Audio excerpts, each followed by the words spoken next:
Hello guys, in this video I'm going to go through 5 things I wish I knew in my 20s, but first we're going to start off with a quick cash count. So we've got $200 there, and then after I've included all of the 20s, that's 300, 354, 455, 556. So we're working with $600, which we're going to stuff into my cash stuffing binders this week.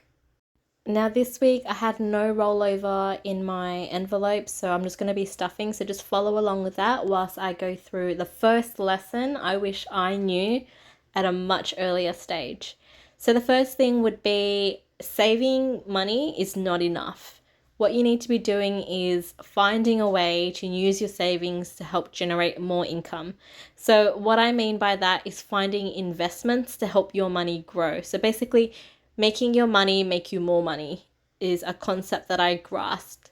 I think I did grasp it in my 20s. I'm technically still in my 20s, but I wish I had learned that at a much younger age. I am super grateful though that I have parents that are pretty financially savvy, so they encouraged me to buy my investment property quite early in, and I'm so glad I did that because the property has gone up in so much in terms of value. So if I had that money sitting in the bank, there's no way I would be making as much money as I have made back in capital for my investment property. When I say capital, I just wanted to clarify I meant capital gains.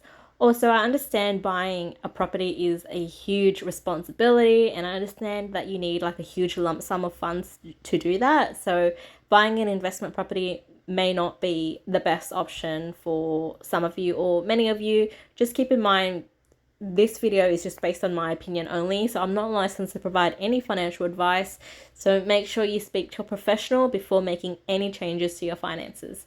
So another option some people may want to consider would be investing in the stock market. Again, the stock market comes with its own challenges. Stocks can go up one minute and drop, or even turn into $0 the next. I know some people trade options, Forex, there's so many options out there, but just bear in mind it all comes at a risk. So just because I've spoken about stocks and investment properties doesn't mean that those are the only two options to make money. Even simple things such as shopping around for a better savings interest rate can help put you in a better position as well. The next lesson I wish I knew earlier is the decision you make today will compound in time. So by that, I mean, if you're investing in the stock market today, in 30 years later down in the track, your stocks may be valued in the millions. Who knows? But if you're doing nothing today and you're just spending that money on like going out, drinking, buying clothes that you're going to toss out, those decisions will affect you in the long run. So that's what I mean by the decisions you make today will compound. It's not necessarily always a tangible thing. It could even be habits. For example, eating unhealthy today may not affect you if you're young, because the human body, when you're young, you don't really add on weight too quickly. Health isn't really an issue when you're young, but if you continue doing those bad habits when you get older, maybe 50, 60, who knows, that weight will pack on. You've already developed those horrible habits of eating unhealthy foods full of sugar and not exercising, and that will affect you in the long run in terms of your health and finances, because people who aren't healthy need to pay to go see the doctor or need to pay for medicine to make things better. So that's what I mean by the decisions you make today will compound in time, whether it's good or bad. The next one I learned in my mid-20s, which is the importance of making passive income. So passive income could be something like my YouTube channel.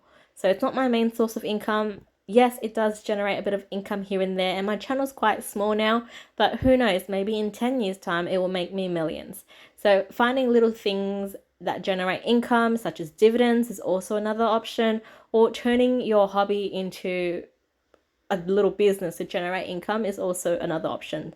Again, that brings me back to YouTube, because I share with you guys things that I enjoy doing, such as grocery hauls, meal prepping, and little budgeting videos here and there. These are things that I like to do, and I share it with you guys. And when you guys watch the ads on my videos, it helps generate income for me.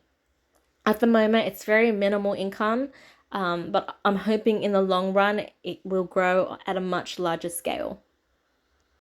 So generally speaking, I'm quite a frugal person. I'm pretty strict with my budget and I'm pretty good with my money. But one thing I wish I had learned at a younger age is take some time to travel and enjoy experiences. Yes, it's extremely important to manage your finances and not spend money that you don't have, but don't be so stingy to a point where you're cutting back on experiencing new things. Now, again, I'm grateful for being able to be so disciplined to save enough money to put a deposit down for a property at a relatively young age. But I've also thought about like I've been working pretty much full time at a super young age and I've kind of skipped out on experiencing traveling. So that's something that I'm still doing now. Thankfully, yes, I'm still in my 20s, but if I had met or if I'm speaking to someone that's maybe 18, this is what I would tell them to, yes, be frugal, yes, budget your finances, but don't forget to splurge and spend on experiences here and there. Now, I think one problem that I've seen a lot with the younger generation is they're spending more than they have. So when I say splurge on experiences every now and then, that doesn't mean go out and spend money that you don't have. It means budget your finances accordingly. Prioritize what needs to be paid first and then save up here and there to spend on experiences. So you get the best of both worlds.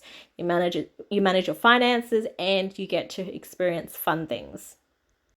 So I watched a YouTube video probably a few weeks ago.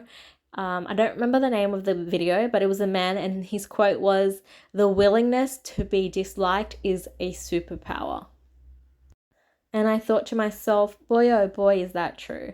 Because when you think about it, the really successful people in life, the super rich, super happy, super successful in general, they have always done something that have gone against the grain. They've done maybe a business that maybe their family don't agree with, or people who have a really successful podcast. I'm sure they would have had a video or a podcast where the audience doesn't like it. Not everyone is going to like what you do or even who you are. And the quicker you accept that, I think the further you'll progress into life. For example, my YouTube channel. Sometimes I'll post videos and there may be people who don't like it for whatever reason and they give you constructive feedback. Perfect. Take that feedback, take it on and grow. And sometimes there's keyboard warriors or trolls that write hate comments because that's all they really have going for them in life. And I don't let that stuff discourage me because I just think, well, if it was me and I didn't like someone's video, I wouldn't take time out of my day to write a comment. But each to their own. I find it pretty funny when I have a keyboard warrior or a troll. But that's just a perfect example for you guys. Well, I guess even a reminder that the willingness to be disliked is a huge superpower.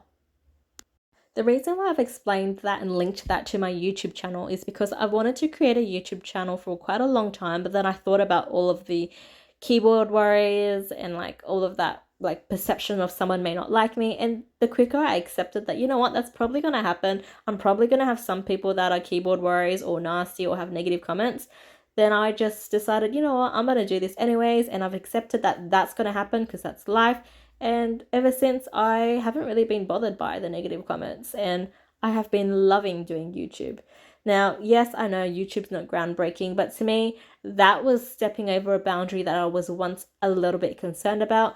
And I guess that's how I link it back to the quote of, "The willingness to be disliked is a superpower."